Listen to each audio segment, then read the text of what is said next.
ইতালির 2026 সালের ডেক্রেটো ফ্লাসি ডিক্রেটো ফ্লাসি বা কর্মী নিয়োগ কোটার অধীনে স্পন্সর, নন সিজনাল এবং domestic, family care, golf, Vedanti ভিসার নুলস্তা দেওয়ার প্রক্রিয়া এখন কোন পর্যায়ে আছে তার একটি স্বচ্ছ ধারণা নিচে দেওয়া হলো।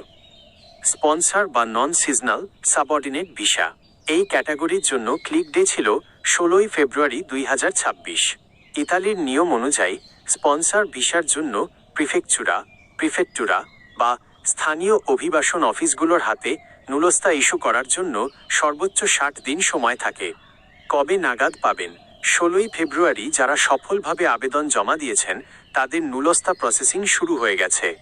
ধারণা করা হচ্ছে এপ্রিল 2026 এর মাঝামাঝি থেকে জুন 2026 এর মধ্যে অধিকাংশ স্পন্সর ভিসার নুলস্তা পাওয়া যাবে। কারা আগে পাবেন? যাদের নিয়োগকর্তারা সঠিক সময়ে আবেদন করেছেন এবং যাদের সব নথিপত্র যেমন আবাসন সনদ, ইনকাম ট্যাক্স ফাইল পরিষ্কার আছে, তাদের নুলস্তা আগে আসবে। 2. ডোমেস্টিক বা family care domestic care work visa, গৃহকর্মী বা বয়স্কদের দেখাশোনার জন্য এই ক্যাটাগরির ক্লিক ডে ছিল 18 ফেব্রুয়ারি 2026। কবে নাগাদ পাবেন? এই ক্যাটাগরির প্রসেসিং স্পন্সর ভিসার কাছাকাছি সময়েই চলে। আশা করা যাচ্ছে মে 2026-এর শুরু থেকে জুলাই 2026-এর মধ্যে ডোমেস্টিক ভিসার নুলস্তাগুলো ইস্যু হওয়া শুরু করবে।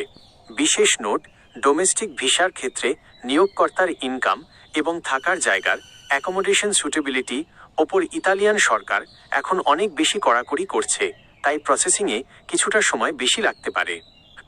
আপনার জন্য জরুরি কিছু তথ্য। ডিজিটাল ভেরিফিকেশন: 2026 সালে ইতালিতে নুলস্তা ইস্যু হওয়ার পর সেটি স্বয়ংক্রিয়ভাবে ডিজিটাল সিস্টেমে ভেরিফাই হয়। ভেরিফিকেশন সম্পন্ন হলে আপনার নিয়োগকর্তা তার পেক সার্টিফাইড ইমেইল -A নুলস্তাটি পাবেন। ভিএফএস গ্লোবাল নুলস্তা হাতে পাওয়ার পর আপনাকে ভিএফএস গ্লোবালের নতুন ওয়েব পোর্টালে নিবন্ধন করতে হবে। মনে রাখবেন, 22 অক্টোবর 2024-এর আগের কোনো নুলস্তা বর্তমানে কাজ করবে না। জেনে রাখা ভালো, 2026 সালে ইতালিতে সব মিলিয়ে প্রায় 1,64,850 জন কর্মীকে ভিসা দেওয়ার লক্ষ্যমাত্রা রয়েছে।